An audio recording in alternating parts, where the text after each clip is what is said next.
안녕하세요. 럭셔리 인사이트 두 번째 시간입니다.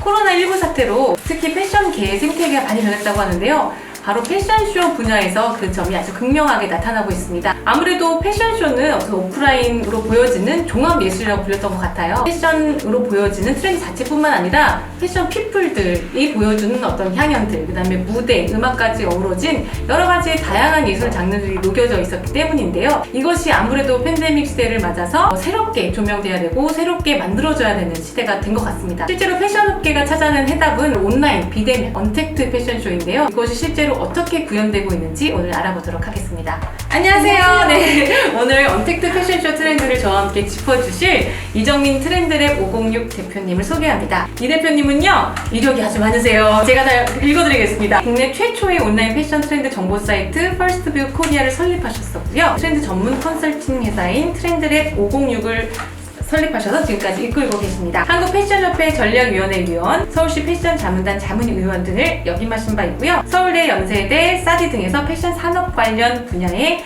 겸임교수로도 활동하셨습니다. 저랑은 제가 2000년대 초에 신문사의 초보기자였을 때 패션 담당을 하면서 그때는 뭐 오프라인 패션쇼였죠? 저희가 사진을 구해서 맞습니다. 사진으로 보면서 분석을 네. 하고 트렌드가 무엇인지 정말 아무것도 모를 때 많은 분석을 도와주셨던 경험이 있는데, 그때는 정말 오프라인 패션쇼를 어떻게 분석을 할지에 대해서 말씀을 나눴다면 이렇게 또 온라인에 대해서 얘기를 하게 되니까 상당히 감회가 새로운 상황입니다. 갑자기 전환하기 쉽지 않았을 것 같긴 한데 어떤 식으로 영민하게 적용을 하고 있는지 궁금해지긴 하네요. 한번 영상을 보시면서 한번 말씀 나눠볼까요? 이 대표님과 같이 보는 영상이 미우미우 2021이죠. SS 패션쇼예요.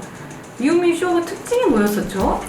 미우미우 쇼 같은 경우에는 전체 런웨이 자체는 일반적인 패션쇼의 느낌하고 되게 비슷한 형태로 진행이 됐습니다.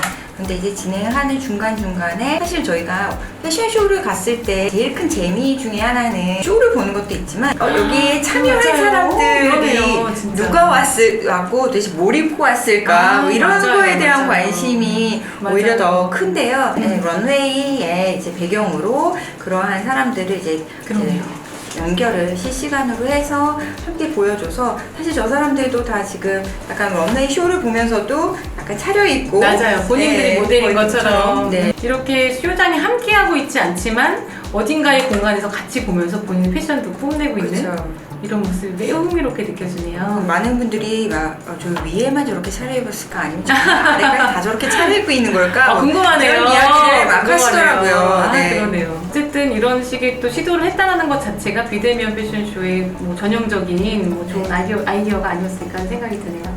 대표님, 이거 버버리 쇼예요. 버버리 쇼도 상당히 화제가 됐죠. 어떤 면에서 그랬죠? 일단 버버리 쇼에서는 이제 배경 자체가 사실 저희가 디지털이다. 그러면 뭔가 이제 닫힌 스튜디오 공간 같은 거를 상상을 하게 되는데 정말 자연의 숲속에서 패션쇼가 진행이 됐다는 게 가장 큰 특징 중에 하나인 것 같아요. 보고 있는 사람이 이게 패션쇼야 아니면 뭔가 광고야 뭐 약간 이런 느낌을 주는 인트로부터 시작을 해서요. 영화 같기도 하고 다큐멘터리 같기도 하고 그러네요. 자연의 그런 느낌이라든지 버버리가 예전에는 쇼를 했었으면 이런 곳에 가서 쇼하기가 굉장히 어려웠을 거예요. 관중들이 있어야지 되기 때문에 그 관중들을 고려를 해서 굉장히 어려웠을 텐데 지금 그린이 새로운 럭셔리라고 해서 이제 아웃도어 이런 것들을 굉장히 효과적으로 담아냈다는 것도 좀 특징인 것 같고요. 트위치라는 온라인 플랫폼에서 이제 진행을 했는데 같이 보는 친구들하고 로그인을 한 후에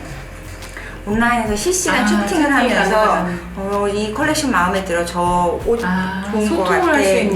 약간 소통을 할 수 있는 그런 형태의 이제 패션쇼를 이제 진행한 것이 조금 특징이라고 볼 수 있을 것 같아요. 대표님 말씀 중에 현대사의 럭셔리가 그린이라는 게 매우 뭐 중요한 포인트면서도 슬프기도 한데 버버리뿐만 아니라 이번에 보니까 자연을 소재로 한 컬렉션들이 많이 보였어요. 이유가 있을까요? 팬데믹이라는 이 현상이 왜 왔을까? 이번 현상을 통해서 저희가 사람들이 만들어내는 그런 환경 오염이 이렇게 심해? 막 저희가 알프스산을 30년 만에 보고 사실 올해 알레르기 없어졌다는 사람들이 굉장히 많았거든요. 정말 많은 일들이 일어나고 있죠. 그렇죠. 이런 저희가 자연이라는 게 인간에 의해서 많이 훼손이 됐구나라는 생각을 또 디자이너들이 워낙 이런 사회적 이슈에 민감한 사람들이다 보니까 이런 것들을 반영을 해서 컬렉션을 보여주고 다들 밖에 나가고 싶어 하잖아요. 그러니까 저는 자연에 대해서 굉장히 많이 동경을 하게 된 것 같아요. 그러네요. 되게 재밌는 게 미세먼지는 집 안으로 사람을 데리고 갔는데 사실 코로나는 사람을 집 바깥으로 그러네요. 나가게끔 재밌는 관점이네요. 했다는 그런 그러네요. 이야기도 있더라고요. 말씀하신 것 중에 진짜 디자이너들이 어떤 트렌드만 제시하는 게 아니라 사실 시대의 철학을 지금까지 뭐 컬렉션 내에 녹여서 인류의 어떤 역사에 큰 영향을 미쳤던 것도 사실이잖아요. 올해도 패션계에 큰 획을 긋는 한 해가 될 것 같습니다.